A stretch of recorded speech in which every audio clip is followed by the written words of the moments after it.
Capricorn Sun and Rising. Welcome to your January 2024 Astro Update. It's Raina here. So, January obviously is the beginning of a new year, but there's also forward moving energy in addition to that time of the year.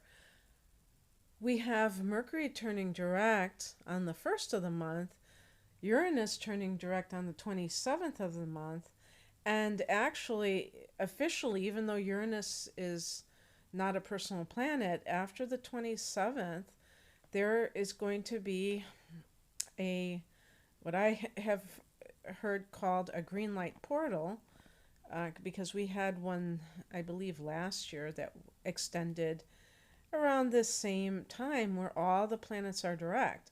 This is going to actually continue until April, when Mercury goes retrograde again on the 1st of the month. So isn't that interesting? It goes direct on January 1st and then it goes retrograde on April 1st. And also, no, I think that April is just the Mercury retrograde that's occurring. But the reason I was going to say that astrologers also look at the shadow period beforehand as a time when things are not really stable. But I personally don't think that I don't look at that myself, because there's just too many months in the year when you have those shadow periods that it really narrows down the period of forward motion to practically months rather than, well, I mean, months is a good way of looking at it, but weeks rather than months. So I just say up until a retrograde, I'm game.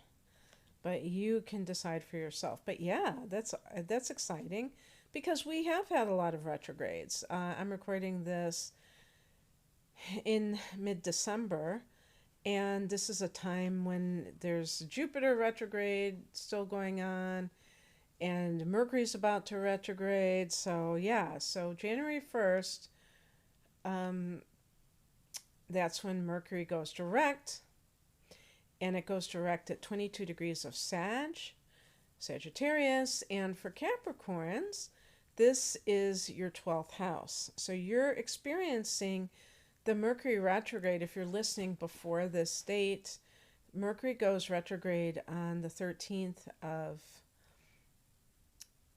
December, and I don't know exactly what degree in Capricorn it does, but it goes back into Sagittarius. So it starts off in your first house and goes back into your 12th house. So it's a very interesting thing, because for Capricorns, you already have Pluto in your sign, and that's very much about excavation. That's about kind of like transformation. And so when you have Mercury in the first house, you're thinking about your image and transformation. And you may be, because you're still under that influence of having Pluto in your sign once again, after it went into Aquarius. It's going to go back into your sign too at the end of 2024 for the last time. But, your first house is your image and the way that you carry yourself. So something may transpire that makes you think about these things, and then you take it back. But talk about back. The 12th house can be past lives, but at least it can be about soul searching, looking within. I mean, the 12th house is the hermit house. So in Sagittarius, this can really be about looking at your behavior from the, innermost realms. Like, what am I doing? What are my patterns? The 12th house can be self-destructive tendencies, and seeing how they affect your relationships even. Do you feel deserving of love? Or do you, well, it's actually not about love. It could be just about any way that you behave. And Do you make it easier or harder on yourself because of that? So, suffice it to say, you're probably going to start feeling really good when Mercury goes direct on the 1st, and then when it goes back into your first house, which will be around the 13th of the month. On the 4th, Mars goes into Capricorn, into your sign, and this is that mojo. Mars in the first house can give you a lot of oomph, can give you a lot of energy. And that energy can be used to do various things. Maybe you're wanting to work out, have a workout routine. This is the first house is your body. Maybe you're trying to promote yourself more in the new year because you have a business. It could even be like a side business, but you haven't been really promoting yourself and you really want to put yourself out there. This is a great time for that.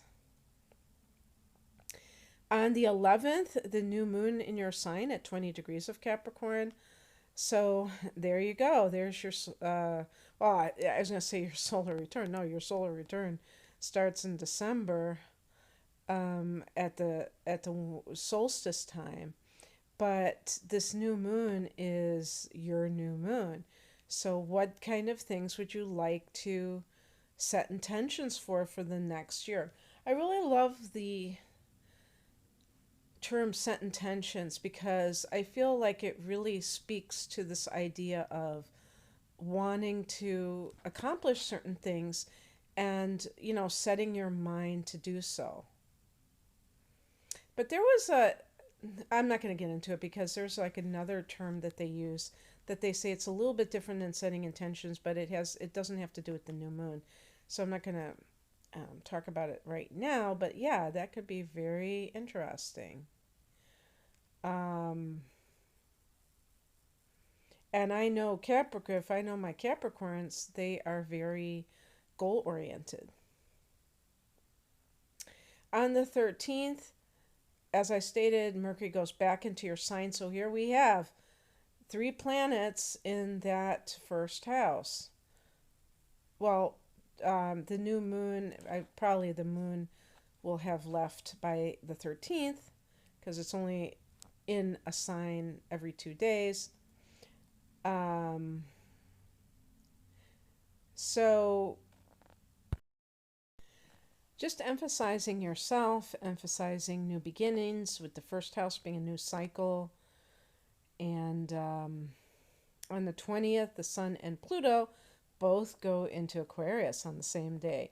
So this is your second house of earned income. And this can be very helpful for you in terms of, feeling empowered with money. This is going to be a very long transit eventually, but it will go back into your sign, Pluto, as I stated, at the end of 2024. On the 23rd, Venus goes into your sign. So there we go. Here's another planet. And Venus can give you allure. It can give you magnetism. So that can help your life out in general, where people are attracted to you for some reason. Yes, you could do something yourself to make yourself more attractive. Maybe you buy yourself some new clothes or you get a new hairstyle. That's always a possibility, but it might be something not even that definite or definable. On the 25th, we have a full moon at 5 degrees of Leo. So Leo for you is the 8th house, and this is the house of Scorpio in astrology and deals with other people's money. It is a money house like the second house, but it deals with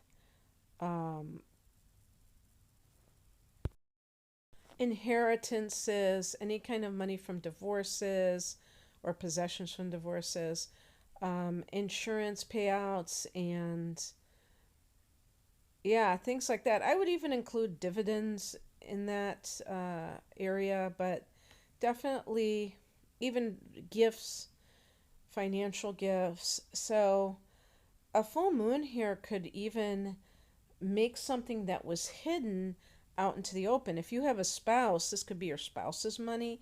Is there a secret around it that is revealed that your spouse has been spending a lot of money? Or some um, person, if there was some kind of inheritance, maybe you didn't even know that you were in the will, and then you find out and you're like, whoa, wait a second, or that there even was a will. And then it's like some secret comes out about this money, and there's like a little bit of surprise there because it's like maybe it's blowing the lid off of something that is pretty underhanded by somebody close to you. The eighth house in general can be secrets too, so that could just be any kind of secret, I guess. On the 27th, Uranus goes direct at 19 degrees of Taurus. And for Capricorn individuals, this is your fifth house of love and creativity. In particular, when Uranus is in the fifth house, a Capricorn person, if you are divorced, for instance, you may just be enjoying playing the field or being your own free agent. You don't really want to necessarily have a steady dating situation. You just may want to be free from all of that. And there can also be something connected to maybe an online business that you create. The fifth house can be your own business, and perhaps you've experienced a bit of ups and downs with it. When Uranus is direct, it can make it a little bit less unstable. And this might be an online business because Uranus represents technology. So now is that time after the 27th when we have, months of just forward movement. So that's really great. And when Uranus is in the fifth house, you might have love at first sight. So that would be really awesome. So anyway, that's what I have for you, Capricorn. If you would like a private reading, this is a great time to get a deep dive reading with me, which is a package deal and therefore at a discounted price. An hour of natal chart interpretation, an hour of 2024 transits, which is discounted compared to the individual readings. I have those as standalone readings.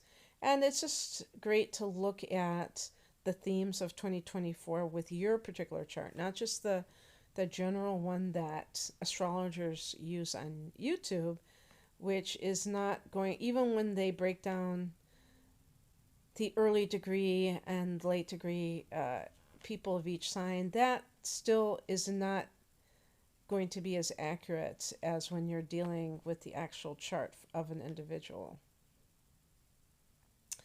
So that's called my deep dive reading. I also have one with the tarot and those two readings called the whole enchilada. And I have standalone readings for love and career matters and things like that. You can find out more information at the link below. I'm at RainaMoonAstrology.com. Thanks for listening. Bye.